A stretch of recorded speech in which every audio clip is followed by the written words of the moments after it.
আসসালামু আলাইকুম রহমতুল্লাহ। প্রিয় দর্শক, আশা করি সবাই ভালো আছেন। আর একটি নতুন ভিডিও নিয়ে আবারও চলে আসলাম আপনাদের মাঝে। আজকের ভিডিওটি স্পেশালি সৌদি প্রবাসীদের জন্য খুবই গুরুত্বপূর্ণ, বিশেষ করে যাদের এএনবি বা আরব ন্যাশনাল ব্যাংক যেটাই বলি না কেন অ্যাকাউন্ট আছে, আপনার জন্য ভিডিওটি খুবই গুরুত্বপূর্ণ।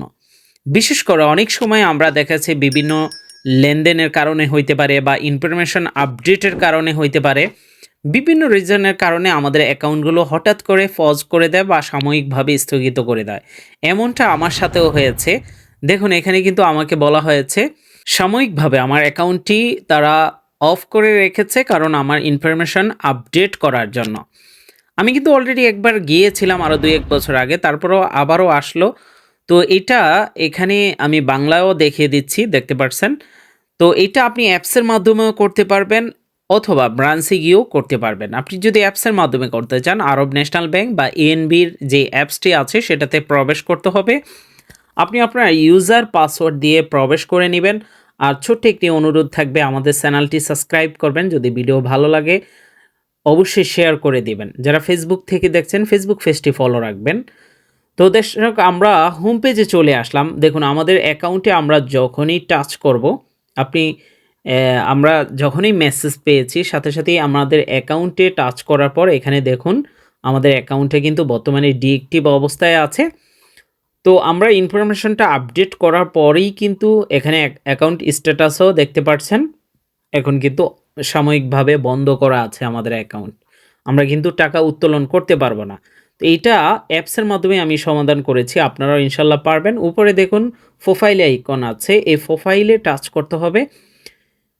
প্রোফাইলে টাচ করার পর নিচে দেখুন আপডেট মাই ইনফরমেশন, এটাতে টাচ করবেন। আপডেট ইনফরমেশনে টাচ করার পর এখানে পার্সোনাল ইনফরমেশন বা আপনার ফাইন্যান্স ইনফরমেশন বিস্তারিত সবগুলো যা যা লাগবে আমরা দেখিয়ে দিচ্ছি। নিচে চলে যাবেন, নিচে আপডেট অপশনে টাচ করবেন। এখানে যে অপশনগুলো আছে এগুলো সবগুলো আপনি নোতেই রাখবেন, ইয়েস করার কোনো দরকার নেই। নিচে নেক্সট অপশন আছে, আপনি সবগুলোতে নোতে টাচ করার পর নিচে নেক্সট অপশনে টাচ করতে হবে।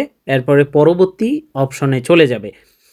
তো পরবর্তী অপশনে যাওয়ার পর আপনাকে আপনার পার্সোনাল ইনফরমেশনগুলো সঠিকভাবে এখানে দেখাবে। বিশেষ করে আপনার নাম, আরবিতে, ইংলিশে, ইকামা নাম্বার, জন্মসাল, এগুলো পরিবর্তন করার কোনো অপশন নেই। এগুলো তো অটোমেটিক আবশির থেকে নিয়ে নেবে।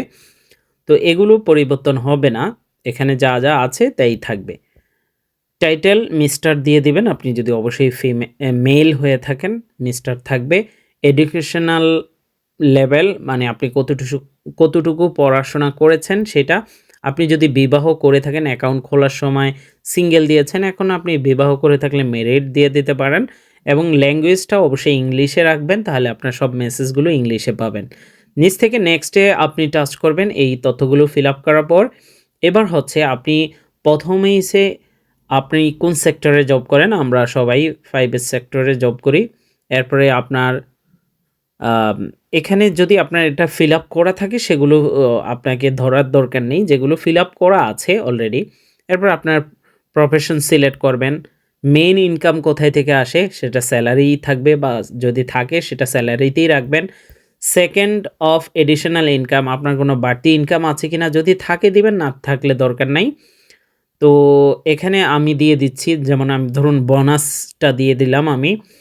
আপনি কোন সেক্টর থেকে আপনার এডিশনাল বোনাস আসে সেটা আপনি দিয়ে দিবেন।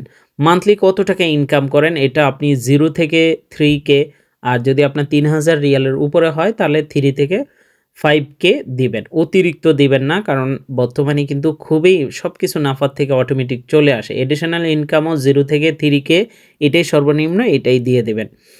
জব টাইটেল, এখানে যদি আপনার ইকামা অনুযায়ী অনেক সময় আমরা ইকামা পরিবর্তন করি জব টাইটেল, সেক্ষেত্রে নতুন যেই টাইটেল আছে আপনার সেটা সিলেক্ট করে দিবেন। আপনার কফিলের নাম অথবা কোম্পানির নাম, যদি না খুঁজে পান আদার দিয়ে কফিল কোম্পানির নাম দিয়ে দিবেন। নিচ থেকে নেক্সটে যাবেন। এবার এখানে আবারও সম্পূর্ণ কিছু রিভিউ করে নেবেন আপনার সব কিছু ওকে আছে কিনা। যদি সব কিছু ঠিকঠাক থাকে আপনি কনফার্মে টাচ করবেন। আমরা সব কিছু চেক করে নিচ্ছি, সিকিউরিটি পারপাস এগুলো হাইড করে রেখেছি। কনফার্মে টাচ করার পর আপনাকে এখানে আপনি কি সৌদি আরবে ব্যাড ট্যাক্স দেন কিনা তো আমাদের এই ধরনের কোনো কিছু নাই। আপনি এটা নোতে টাচ করবেন, ইয়েসে না। নোতে টাচ করার পর আপনার নাম্বারে ওটিপি যাবে। সেই ওটিপি দিলেই আপনার কাজ কমপ্লিট। এরপরে কিন্তু এটা আপডেট হয়ে যাবে। আমরা যখন এই ভিডিওটা রেকর্ড করছিলাম, হয়তোবা কোনো নেটওয়ার্ক প্রবলেমের কারণে এটা বারবার ঘুরেছে, বাট কাজ আমাদের হয়ে গিয়েছে। আমরা সেটা দেখাবো, দেখতে পারছেন অলরেডি মেসেজ চলে আসছে যে address has been update successfully. এবার আমরা অ্যাপসে প্রবেশ করেও আবারও দেখাচ্ছি আমাদের অ্যাকাউন্টটা বর্তমানে অ্যাক্টিভ আছে কিনা। আমরা অ্যাকাউন্টের উপরে টাচ করব, নিচে দেখুন আমাদের অ্যাকাউন্টটা কিন্তু বর্তমানে অ্যাক্টিভ হয়ে গিয়েছে। সাথে সাথেই আমার পূর্বে ১-২ বছর আগে যখন করেছিল তখন কিন্তু আমাকে ব্রাঞ্চে যেতে হয়েছে। যদি এভাবে আপনার অ্যাকাউন্ট অ্যাক্টিভ না হয় সেক্ষেত্রে কিন্তু ব্রাঞ্চে বাধ্যতামূলক যেতে হবে। আর প্রিয় দর্শক, যারা প্রবাসে বসে ব্যাংকিং ওটিপি অথবা বিকাশ নগদ ব্যবহার করার জন্য, অথবা আপনার বাংলাদেশি সিমটা সাথে বন্ধ আছে, ২ বছরের নিচে আছে, রোমিং করে বিদেশে ব্যবহার করতে চান, স্ক্রিনে দেওয়া হোয়াটসঅ্যাপে আমাদের সাথে যোগাযোগ করতে পারেন। আর সৌদি আরবের যেকোনো ব্যাংকে অথবা বাংলাদেশের ব্যাংক অ্যাকাউন্ট খুললেও আমাদের সাথে যোগাযোগ করতে পারেন। বিশেষ করে যাদের সিম রোমিং চালু আছে, আপনি যদি বিকাশ নগদ উপায় এই ধরনের অ্যাপসগুলো ব্যবহার করতে চান, আমাদের ডিএনএস নিতে পারেন। আর যারা বিলিয়েন্ট, নগদ, আলাপ এই ধরনের অ্যাপসগুলো ব্যবহার করতে চান, আমাদের ওপেন ভিপিএন আছে, সেটাও আমাদের থেকে পেয়ে যাবেন।